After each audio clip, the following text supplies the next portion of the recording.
یہ فرعون کی سمجھ میں آ گیا؟ اب اگر کوئی یہ کہے کہ نبی نہیں بتاتے اور فرعون بھی یہ سن لے تو بھی سر پکڑ کے بیٹھے گا کہ جو بات میں سمجھ گیا وہ یہ بھی نہیں سمجھا. میں تو فرعون ہو کے سمجھ گیا, یہ کلمہ پڑھ کے نہیں سمجھا. دیکھو فرعون بادشاہ تھا اور نبی سے اس نے کہا بچاؤ. بڑی طاقت کہہ رہی ہے کس سے؟ بظاہر جو مادی حیثیت سے چھوٹا ہے. بچاؤ مطلب یہ ہوا کہ ایمان والے کافر کی پناہ نہیں لیتے, کافر ایمان والوں کو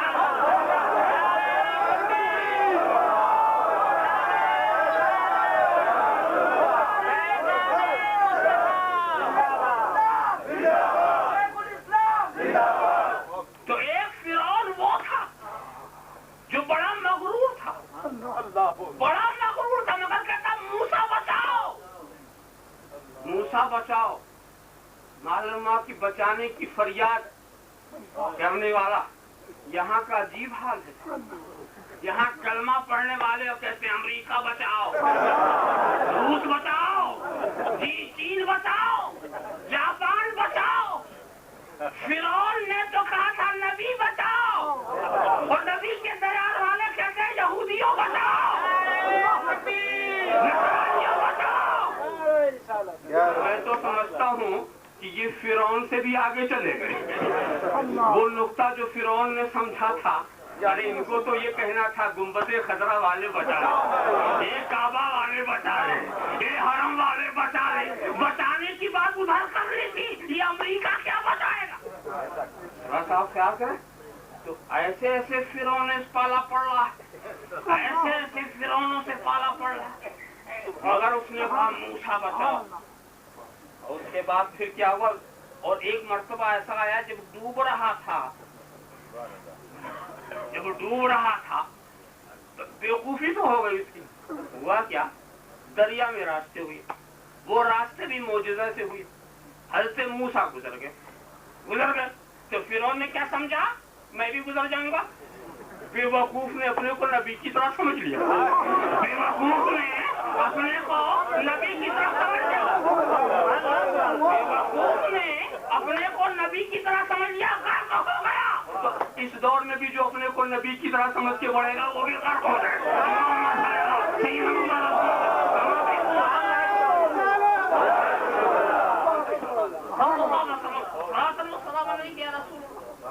اچھا مگر ڈوبتے ڈوبتے بھی اس کو ہوش آ گیا. میں تمہیں رب موسیٰ و ہارون بولتا.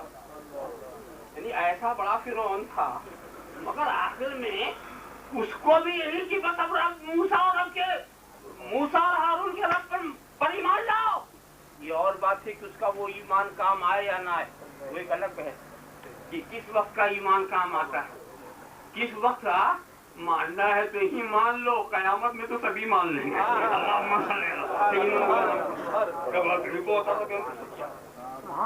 اسی لیے میں کہتا ہوں کہ جہنم میں کوئی کافر نہیں جائے گا, جہنم میں کوئی کافر نہیں جائے, سب مومن ہوں گے. جہنم میں جتنے جائیں گے سب مومن ہوں گے, مگر وہ کون سے مومن؟ جو وہاں کے ماننے والے, یہاں کے نہیں. تو وہاں کے ماننے والوں کے لیے جہنم, یہاں کے ماننے والوں کے لیے جنت.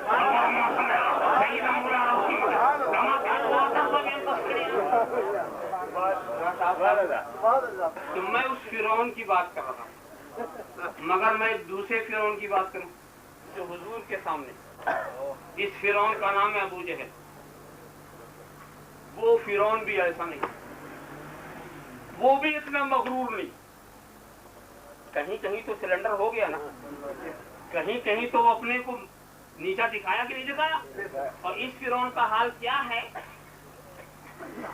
کہ اس کے غرور کا حال, جب اس کی گردن کٹ رہی تھی, کاٹنے کے لیے چلا تو کہتا کیا ہے کہ دیکھو ایسا کرو کہ گلے کے بالکل نچلے حصے سے میری گردن کاٹو, تاکہ گلا کا پورا حصہ سر کے ساتھ لگا رہے, تاکہ جب سروں کے بیچ میں مجھے رکھا جائے تو پتا چلے سردار کا سر. ارے مرتے مرتے بھی کیا خواہش, پتا چلے کہ سردار کا سر. رسول نے کہا دوسرے کا گلا جیسے بھی کاٹو مگر اس کو ایسا کاٹو کہ گلے کا حصہ سر سے لگا ہی نہ رہے. اس لیے کہ ہم غرور اور تکبر کی ہمت افزائی نہیں کر سکتے, حوصلہ افزائی نہیں کر سکتے. ایسے ایسے فرعونوں سے مقابلہ کروں. کیسے کیسے فرعونوں کو رسول نے کیا کیا؟ وحشی لوگوں کو علم و حکمت کا سمندر بنا دیا, ظالم کو عادل بنا دیا, بے شرموں کو شرم و حیا دے دی. اور پھر نبی نے جو سلطنت قائم کی وہ عربیت اور عجمیت کی بنیاد پر نہیں, وہ رومیت اور حبشیت کی بنیاد پر نہیں. نبی کی حکومت کا نام ہے اسلام, ان کی رعا کا نام ہے مسلمان. اور جو بھی ایمان لاتا گیا وہ اس حکومت کا فرد ہو گیا, وہ اس حکومت کا فرد ہوتا گیا.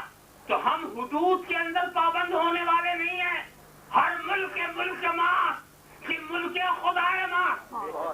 یاد رکھو زمین کے سچے وارث صرف ایمان والے ہیں, اور ایمان والوں کے سوا جن لوگوں نے زمین پر قبضہ کر رکھا ہے وہ وارث نہیں ہے, غاصب ہیں. وہ وارث نہیں ہے, وہ غاصب ہے, وہ ظالم ہے. کتنے شرم کی بات ہے, جسے وارث ہونا تھا, جو زمین کے وارث تھے ان کی مدد مانگنی تھی, یہ غاصبوں سے کیوں مانگی جا رہی ہے, یہ ظالموں سے کیوں مدد مانگی جا رہی ہے. اللہم صلی علی سیدنا کما تحب و ترضى. اگر ملک کی حیثیت سے دیکھو تو نبی کا ملک اتنا وسیع ہے, اتنا وسیع ہے کہ صبح قیامت تک آپ پہنچ جائیں مگر نبی کی دنیا سے آپ باہر نہ ہو سکیں گے, نبی کی کائنات سے آپ جدا نہ ہو سکیں گے. تو اس سلطنت کی تو کوئی نظیر ہی نہیں ہے.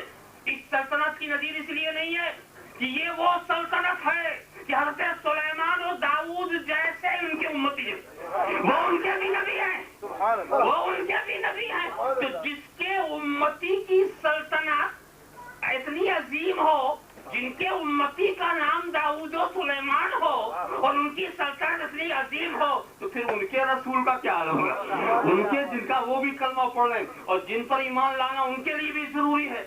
آپ خیال کرتے چلے تو حکومت کے لحاظ سے بھی دیکھیے تو نبی کی شان ہی عجیب ہے, اور آیات و معجزات کے لحاظ سے دیکھیے تو اللہ اکبر, اس کا تو کچھ شمار ہی نہیں کیا جا سکتا. ہر نبی کوئی نہ کوئی معجزہ لایا, اپنی قوم کے سامنے پیش کیا. نبی تو سر تاپا معجزہ, سر سے پیر تک معجزہ. راز سمجھ میں آ گیا, راز سمجھ میں یہ آ گیا کہ حضور جو اپنی ابدیت کا بار بار اصرار کرتے تھے, اس میں راز کیا؟ میں بیٹھتا ہوں بندوں کی طرح, میں کھاتا ہوں بندوں کی طرح, میں چلتا ہوں بندوں کی طرح. یہ تو سب دیکھ ہی رہے تھے, یہ بندگی کا اصرار کیوں, بندگی کا اصرار کیوں, اور ہر فعل پر اصرار کیوں؟ یہ وہی اصرار کر سکے گا جس کا ہر فعل معجزہ ہو, ہر فعل معجزہ ہو. تم ہمارے کسی بھی عمل سے گمراہ نہ ہو جانا. ایک دو معجزہ دیکھا تو اللہ کا بیٹا کہہ دیا, دیکھا نا. اور نبی سراپا معجزہ, میں اعجاز کی بات کرتا ہوں, میں نبی کی شان ابدیت کی اعجاز کی بات کرتا ہوں, اور نبی کی تبلیغ و ارشاد کا جو کمال ہے اس گوشے کو دکھانا چاہتا ہوں. شان ابدیت کہ رسول نے جب اپنی ابدیت کا ذکر کیا تو اس وقت دنیا میں کوئی ایسا نہیں ہے جو رسول کو خدا یا خدا کا بیٹا کہتا ہو. ہے کوئی؟ حضرت مسیح کو تو ابن اللہ کہہ دیا, حضرت عزیر کو ابن اللہ کہہ دیا, فرشتوں کو خدا کی بیٹیاں کہہ دیا. کہنے والے بولتے رہے نا, اور جو بولتے رہے وہ بھی حضرت مسیح کے کلمہ پڑھنے والے ہی تھے. بولے نا, پھٹک گئے اللہ کا بیٹا. حالانکہ حضرت مسیح نے کہا تھا انی عبداللہ, میں ہوں اللہ کا بندہ. نبی کہہ رہا میں ہوں اللہ کا بندہ, اور امتی کہہ رہا نہیں تو ہے اللہ کا بیٹا. نبی کہہ رہا میں ہوں بندہ, اور امتی کہہ رہا تو ہے بیٹا. دیکھا آپ نے, نہیں مانا. معجزہ دیکھ کر دماغ ان کا وہ ہو گیا کہ اللہ مردے کو زندہ کرتا ہے اور حیات دیتا ہے. تو اب یہی چیز ایسی تھی کہ جس کی وجہ سے بیٹا کہہ دیا، مگر نبی کا معاملہ دیکھو، آج تک کوئی نبی کو ابن اللہ نہ کہہ سکا۔ جتنے کلمہ پڑھنے والے سب عبداللہ کہتے ہیں، عبداللہ عبداللہ، رسول اللہ کے ساتھ عبداللہ، جہاں رسول ہو وہاں عبدہ، عبدہ و رسول ہو، عبدہ و رسول ہو، یہ رٹ لگا لیا، عبدہ و رسول ہو، یہ گندگی کا اعجاز ہے۔ انتہا کی بات بتاؤں، نصیری شیعوں کا ایک بدترین فرقہ، وہ حضرت علی کو خدا کہتا، حضرت علی کو خدا کہتا ہے، مگر وہی نصیری میرے رسول کو رسول ہی کہتا ہے، رسول کو رسول ہی کہتا ہے۔ یہ رسول کی شان ابدیت کا اعجاز ہے کہ پلنے والے کو خدا کہہ دیا اور پالنے والے کو رسول ہی کہنا۔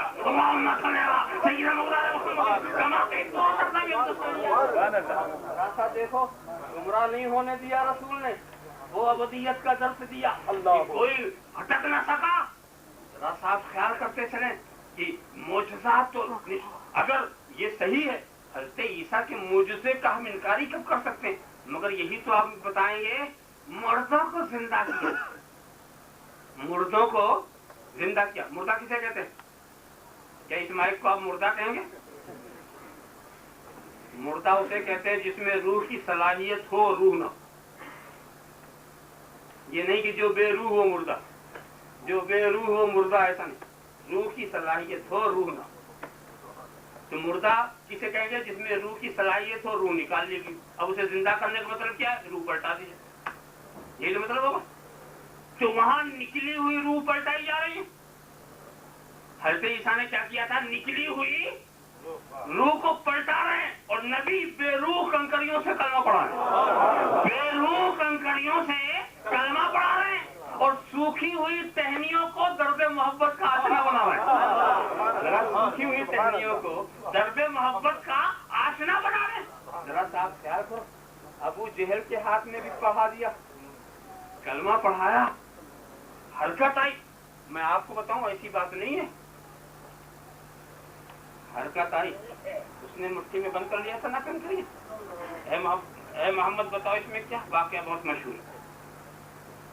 وہ بھی جانتا تھا کہ جو نبی ہوگا وہ غیب کی بات بتائے گا، اتنا جانتا تھا ابو جہل، اتنا جانتا تھا۔ اچھا، نبی نے بھی یہ نہیں کہا کہ میں غیب کی بات کیا جانوں، بلکہ نبی کہتے ہیں کہ میرا علم ہی دیکھنے آیا، قدرت بھی دکھا دوں۔ یہ ایک ہی چیز دیکھنے آیا ہے، وہی نہ بولے کہ میں کون، یہ تو بڑی حیرت کی بات ہے۔ وہی نہ بولے کہ میں کون ہوں، یہ تو بڑی حیرت کی بات ہے۔ اور اس کے بعد جب کان کے قریب اس نے کیا تو واقعی وہ کلمہ رسالت پڑھ لی، اشہد ان لا الہ الا اللہ وحدہ لا شریک لہ واشہد ان محمدا عبدہ ورسولہ۔ ابو جہل بھی سوچا، مٹھی میری کلمہ ان کا۔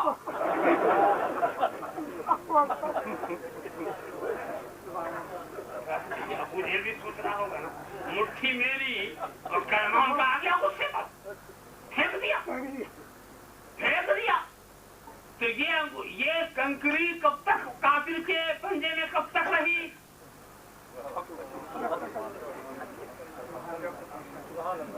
کفر کے شکنجے میں کب تک رہی؟